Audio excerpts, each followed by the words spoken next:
عام طور پہ دستور یہ ہے کہ انسان جو مانگتا ہے تو دینے والا اس کی امیدوں سے زیادہ دیتا ہے، اور اللہ تعالیٰ کے ہاں تو معاملہ یہی ہے۔ اب ذرا غور کیجئے، عورتیں ذرا توجہ سے سنیں کہ بی بی آسیہ نے تو اللہ سے جنت کا گھر مانگا تھا، اور اللہ نے اپنی رحمت سے گھر بھی دیا اور گھر والا بھی عطا فرما دیا۔ چنانچہ حدیث پاک میں ہے کہ جب خدیجہ الکبریٰ علیہ عنہا کی وفات کا وقت قریب آیا تو نبی السلام نے فرمایا، خدیجہ تم جنت میں جاؤ گی تو میری بیویوں کو سلام کہنا۔ وہ حیران ہوئی، اے اللہ کے نبی صلی اللہ علیہ وسلم، میں دنیا میں آپ کی بیوی ہوں، آپ کی اور بیویاں کون سی؟ تو نبی السلام نے فرمایا کہ اللہ نے بی بی مریم کو اور بی بی آسیہ کو میری جنت کی بیویوں میں شامل فرما دیا۔ سبحان اللہ، کیا قسمت والی تھی کہ جس نے دعا تو مانگی تھی گھر کی، اور کتنا بڑا دینے والا ہے وہ پروردگار کہ جس نے اس کے خلوص، اس کی قربانی، اس کے مجاہدے کو دیکھ کے کہا، میری بندی مانگ تو گھر رہی ہے، میں تجھے گھر کے ساتھ ایسا گھر والا دیتا ہوں جو کسی کے کیا نصیب میں ہوگا، آؤ میں تمہیں اپنے محبوب کی بیویوں میں شمار کر دیتا۔ اللہ رب العزت تو اتنے کریم ہیں اور اتنے مہربان ہیں، چنانچہ نبی علیہ الصلوۃ والسلام کے اوپر جو شخص درود شریف پڑھتا ہے، اللہ رب العزت اس کے بھی گناہوں کو معاف فرماتے ہیں۔ یہ ایک ایسا عمل ہے جو ہمیں کثرت کے ساتھ کرنا چاہیے۔ نبی علیہ السلام نے ارشاد فرمایا، شفاعتی لأہل الکبائر من امتی، میری امت کے جو گناہ گار ہوں گے تو ان کبیرہ گناہوں کے جو مرتکب ہوں گے ان کے لیے میں قیامت کے دن شفاعت کروں گا۔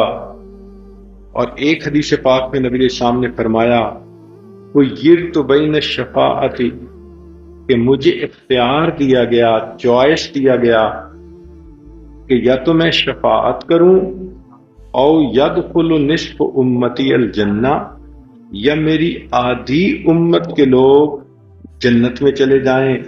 فاخترت الشفاعۃ، نبی علیہ السلام فرماتے ہیں میں نے شفاعت کو چن لیا، لأنہا اعم واکفا، اس لیے کہ میری شفاعت کے ذریعے آدھی سے زیادہ امت جو ہے وہ جہنم کی بجائے جنت میں چلی جائے گی۔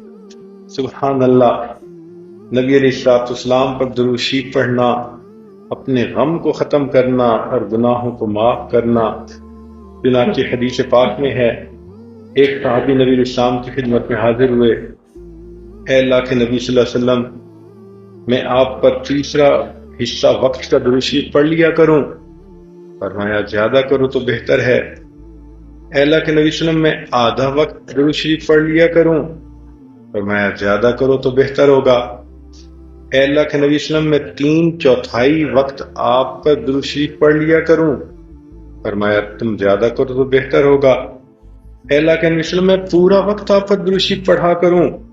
نبی السلام نے فرمایا، اذن تکفی ہمک ویغفر لک ذنبک، اگر تو ایسا کرے گا اللہ تیری پریشانیوں کو ختم کر دیں گے اور اللہ تیرے سب گناہوں کو معاف کر دیں گے۔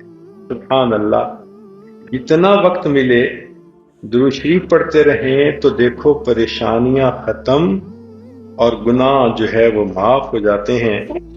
اس لیے فرمایا کہ جب دو دوست آپس میں ملیں، واقف لوگ آپس میں ملیں، ایک دوسرے کو سلام کریں اور اس وقت لم یتفرقا۔ سبحان اللہ، حدیث پاک ہے، انس رضی اللہ عنہ کی روایت ہے کہ نبی السلام نے فرمایا، ما من عبدین متحابین یستقبل احدہما صاحبہ ویصلیان علی النبی صلی اللہ علیہ وسلم، کہ دو محبت رکھنے والے لوگ جب ایک دوسرے کے سامنے آتے ہیں اور ایک دوسرے کو سلام کرتے ہیں اور پھر وہ نبی علیہ السلام پر درود شریف پڑھیں، لم یتفرقا، وہ جدا نہیں ہوں گے حتی یغفر لہما ذنوبہما ما تقدم منہما وما تأخر، تاکہ اللہ تعالیٰ ان کے اگلے اور پچھلے سب گناہوں کو معاف فرما دے۔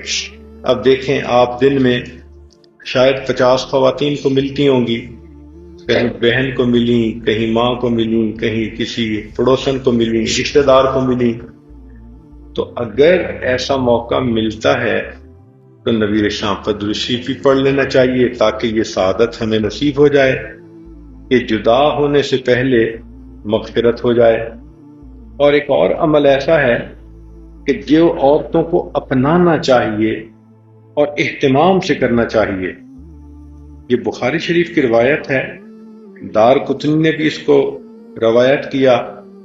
ابو ہریرہ رضی اللہ عنہ فرماتے ہیں کہ جو انسان جمعہ کے دن عصر کے بعد اپنی جگہ پر بیٹھے بیٹھے نبی علیہ السلام پر 80 مرتبہ درود شریف پڑھے، اللہ تعالیٰ اس کے 80 سال کے گناہوں کو معاف فرما دیتے ہیں۔ اب ذرا غور کیجئے، 80 سال کا مطلب پوری زندگی کے گناہ۔ تو آپ یوں سمجھیں کہ جمعہ کے دن عصر کے بعد اگر میں 80 مرتبہ درود شریف پڑھ لوں گی تو میرے پوری زندگی کے گناہ معاف ہو جائیں گے۔ اور وہ درود شریف کیا ہے؟ اللہم صلی علی محمد النبی الامی وعلی آلہ وسلم تسلیما۔ اتنا بڑا درود شریف بھی نہیں، آپ اس کو لکھ لیں، پڑھ لیں، یاد کر لیں، اور کوشش کریں کہ جمعہ کے دن اپنے گھر کے سب بچے بچیوں کو کہیں کہ وہ آپ کے ساتھ نماز پڑھیں۔ چھوٹے بچے تو عام طور پہ گھروں میں ہی نمازیں پڑھتے ہیں، ماں ہی پڑھاتی ہے، تو وہ اگر اس دن اہتمام کے ساتھ اکٹھی نماز پڑھ لیں اور ان سب کو کہیں کہ سب نے بیٹھے رہنا ہے اور یہ درود شریف پڑھنا ہے، آپ خود بھی پڑھیں، بچوں سے بھی پڑھائیں، اور اس کے بعد دعا مانگیں، اور پھر دیکھیں کہ گھر کے اندر برکتیں کیسے آتی ہیں۔ ہم ایسے اعمال کرتے ہی نہیں کہ جس سے برکتوں کے دروازے کھل جائیں ہمارے لیے۔ تو جب بچپن سے بچوں کو اس کی عادت ڈالیں گی، وہ پوری زندگی پڑھتے رہیں گے اور اللہ ان کے گناہوں کو بخشیں گے۔ تو ہمیں چاہیے کہ ہم درود شریف جمعہ کے دن عصر کے بعد پڑھنے کی عادت کو اپنائیں۔ اور ویسے بھی حدیث پاک میں ہے کہ جمعہ کے دن ایک ساعت اجابت ہوتی ہے۔ ساعت اجابت کہتے ہیں وہ گھڑی جس میں دعا قبول ہوتی ہے۔ بعض علماء نے لکھا کہ امام جب خطبہ دیتا ہے تو 2 خطبوں کے درمیان جب تھوڑی دیر کے لیے بیٹھتا ہے وہ ساعت اجابت ہے۔ لیکن زیادہ علماء نے یہ لکھا ہے کہ سیدہ فاطمہ الزہرا رضی اللہ تعالیٰ عنہ فرماتی ہیں کہ وہ ساعت اجابت جمعہ کے دن عصر اور مغرب کے درمیان ہوتی ہے۔ تو اگر عصر اور مغرب کے درمیان وہ قبولیت کا وقت ہے تو درود شریف بھی پڑھیں اور اللہ سے دعا بھی مانگ لیں، اور پھر شفاعت کی بھی مستحق بن جائیں گی، زندگی کے گناہ بھی معاف ہو جائیں گے، اور اللہ تعالیٰ کی طرف سے برکتوں کے دروازے بھی کھل جائیں گے۔ سبحان اللہ۔ یہاں تک کہ اگر کوئی آدمی کتاب میں نبی علیہ السلام کا نام نامی اسم گرامی لکھے، اور اگر وہ ساتھ صلی اللہ علیہ وسلم کتاب میں لکھے، تو حدیث پہ پاک میں آتا ہے من صلی علیہ فی کتاب لم تزل الملائکۃ تستغفر لہ ما دام اسمی فی ذلک الکتاب، کہ جب تک میرا نام اس کتاب میں رہے گا اس وقت تک فرشتے اس بندے کی مغفرت کی دعا کرتے رہیں گے۔ سبحان اللہ، سبحان اللہ۔ سیدنا صدیق اکبر عنہ فرمایا کرتے تھے کہ ٹھنڈا پانی آگ کو اتنا جلدی نہیں بجھاتا جتنا جلدی درود شریف انسان کے گناہوں کی آگ کو بجھا دیتا ہے۔ سبحان اللہ۔